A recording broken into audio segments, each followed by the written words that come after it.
de tema y nos vamos con el gobierno de Colombia, que no dará asilo político a 6 cubanos varados en el aeropuerto internacional de Bogotá. De otro lado, el Parlamento pidió una tregua a las FARC por las elecciones legislativas.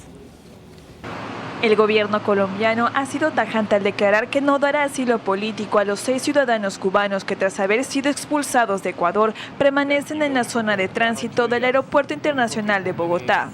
Los 6 eran parte de un grupo más grande que incluía a 11 cubanos, que fueron rechazados y deportados de Ecuador luego de un fallido intento por permanecer en ese país. Algunos se regresaron a Cuba, pero ellos tienen esperanza de que otro país los acoja. En una entrevista telefónica, uno de ellos declaró que desde que salieron de Cuba, su situación ha sido complicada. Es que no podemos volver porque ya tememos por nuestra seguridad y si volvemos pueden tomar represalias contra nosotros. Grave, ya no tenemos casa, no tenemos nada que ir a buscar allá.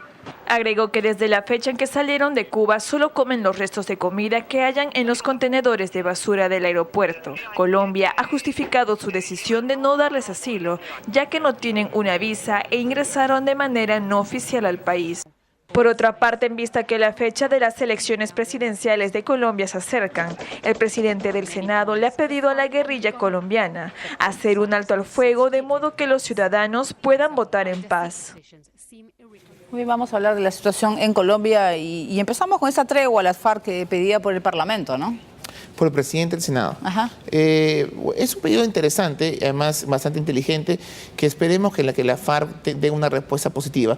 Si las FARC son astutos, van a darse cuenta que una tregua les conviene. Les conviene por 2 razones. Uno, porque les brinda mayor legitimidad de cara a lo que quería ser pues, el final de las negociaciones, en tanto buscamos o ellos pretenden una participación política real. Entonces deberían ser inteligentes y permitir unas elecciones. Acordémonos que las elecciones se llevan a cabo en marzo y en mayo, primero legislativas y luego presidenciales. Entonces deberían tender a favorecer un escenario pues pacífico para que se den estas elecciones. Y por otro lado, también sería inteligente llevar a cabo la tregua porque sería pues un espaldarazo al gobierno de Santos en su recta final de lo que vendría su reelección. Claro. En un contexto pacífico, estoy seguro que Santos tendría mayores posibilidades de reelegirse. Y Santos es el gran artífice de la negociación. Claro. Yo no creo que ellos pretendan que los uribistas pues vayan a negociar y van a continuar este proceso. Claro. Así que por todos lados debería convenirles. Ahora, que lo vayan a tomar es algo muy... y es otra cosa. Muy bien, nosotros vamos con otras informaciones. Nos vamos a Chile. Expresidentes de ese país se reunieron hoy con el mandatario Sebastián Piñera para ratificar su compromiso con la política de gobierno llevada frente a la demanda marítima de Perú, que tendrá su veredicto este 27 de enero.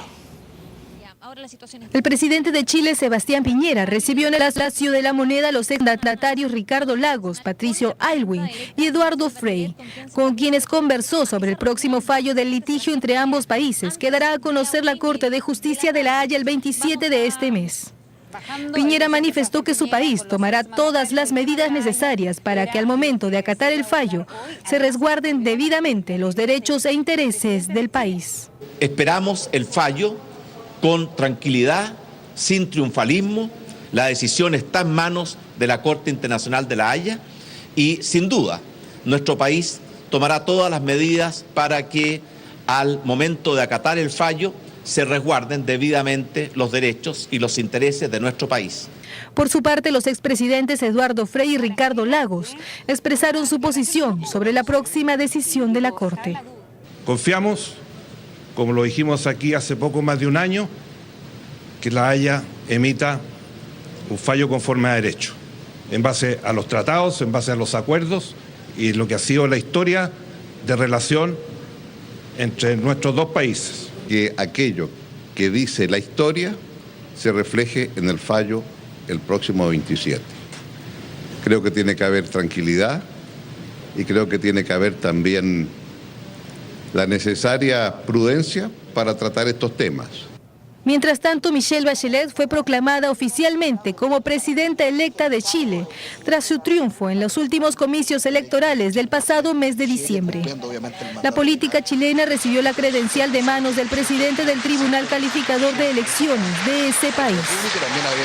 Muy bien, esa reunión que ha tenido el presidente Piñera con los ex mandatarios, pero sobre todo es esa frase utilizada por todos ellos es: esperamos que el tribunal emita un fallo conforme a derecho.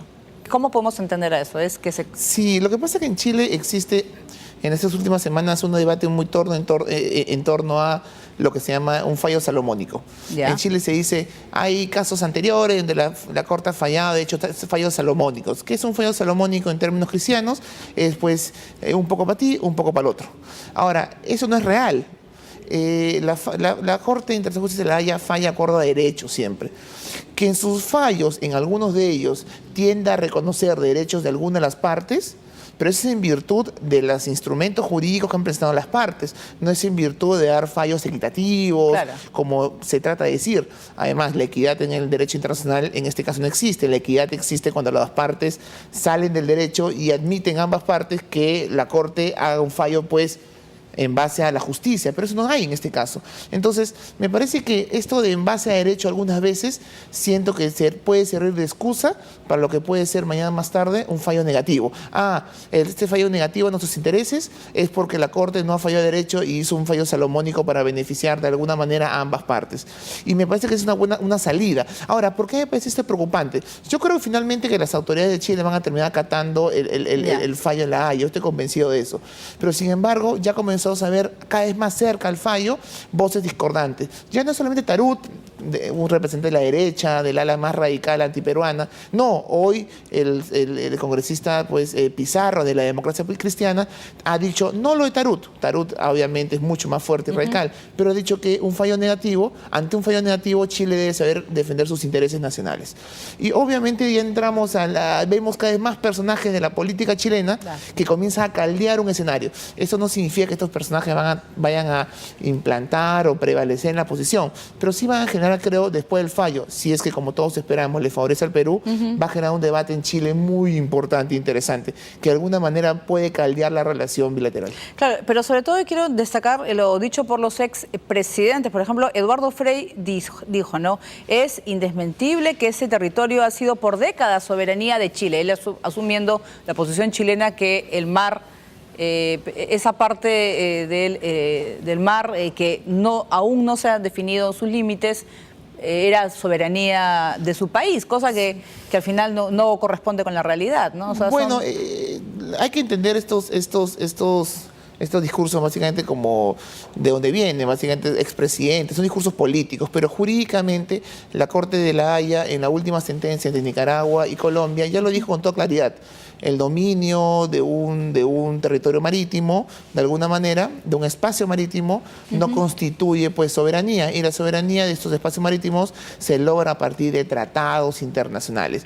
Por esa razón Chile cambió su estrategia, que en un principio consideraba la costumbre como una fuente de derecho en su favor, en tanto ellos habían tenido pues un dominio de alguna manera aceptado por el Perú, y cambió la estrategia hacia eso como un indicio, es decir, ya no hay costumbres, sino son indicios de que existe pues una soberanía por parte de Chile. Obviamente los comentarios del presidente Frei son políticos y poco jurídicos.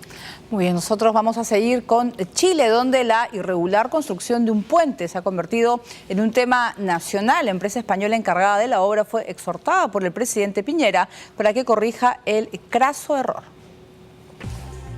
El primer puente levadizo de Chile, que fue instalado en el río Caucao, en la ciudad sureña de Valdivia, debía ser inaugurado a fines de enero, lo que parecía casi un hecho por lo avanzado que estaban las obras. Pero recientemente, para sorpresa de todos, se descubrió que las plataformas móviles fueron instaladas al revés. La estructura, que unirá el centro de Valdivia con la isla Teja y cuya construcción demandó $30 millones, se convirtió en la comidilla en las redes sociales, hasta convertirse en tema nacional, a tal punto que el mandatario Sebastián Piñera opinó al respecto. No es cierto que los ejes estructurales, los brazos hidráulicos estén mal puestos. Lo que sí se cometió un error, y es responsabilidad de la empresa, en la instalación de las plataformas. Al conocer tamaña equivocación, el presidente de Chile indicó que esto tiene solución y que la empresa a cargo de la construcción hará la corrección asumiendo los costos que le implique en su totalidad. Afortunadamente ese error se puede corregir, y quiero asegurarle a todos los chilenos que los contratos contemplan las precauciones para que el costo de ese error lo asuma la empresa que cometió el error y no afecte a ningún chileno. La constructora ASBI es una empresa española especializada en construcción de carreteras, ferrocarriles, puertos y aeropuertos, con presencia en Portugal, México, Brasil y Rumania. Por el momento no se ha pronunciado respecto al caso. El Puente Caucao es un proyecto emblemático para la ciudad universitaria de Valdivia, 840 kilómetros al sur de Santiago. Tras este craso error, la fecha de inauguración deberá posponerse hasta que el viaducto sea enderezado. Muy bien, ahora nos vamos a Bolivia. El presidente Evo Morales saludó la relación y cooperación entre su país y China luego que un satélite de comunicaciones boliviano fue lanzado con éxito por Pekín a fines del año pasado. En una reciente entrevista, el presidente boliviano Evo Morales saludó la relación y cooperación entre Bolivia y China, luego que un satélite de comunicaciones boliviano fuera lanzado con éxito desde el país oriental a finales del año pasado. Cuando yo planteé el 2009, algunos de nuestros opositores decían, satélites para grandes potencias, no es para Bolivia. Nosotros no queremos ser potencia. No vamos a ser potencia, pero también queremos compartir tecnología y con participación y con transferencia de tecnología de algunos países como China. El satélite tendrá un papel importante como medio de acercamiento entre ambos países, de modo que Bolivia pueda mejorar la educación y los servicios médicos, especialmente en zonas rurales. El mandatario del país altiplánico también dijo que era importante fortalecer la cooperación entre China y América Latina, así como los vínculos con Rusia, de modo que se pueda romper el monopolio de los Estados Unidos en el bloque latinoamericano. Muy bien, momento de hacer nuestra primera pausa. Vamos a regresar con la difícil situación que continúa viviéndose en Siria y la represión luego de 3 meses de la primera dama de ese país. Y también vamos a volver con Egipto. Manifestantes pro-Morsi llaman a boicotear referéndum constitucional. Volvemos.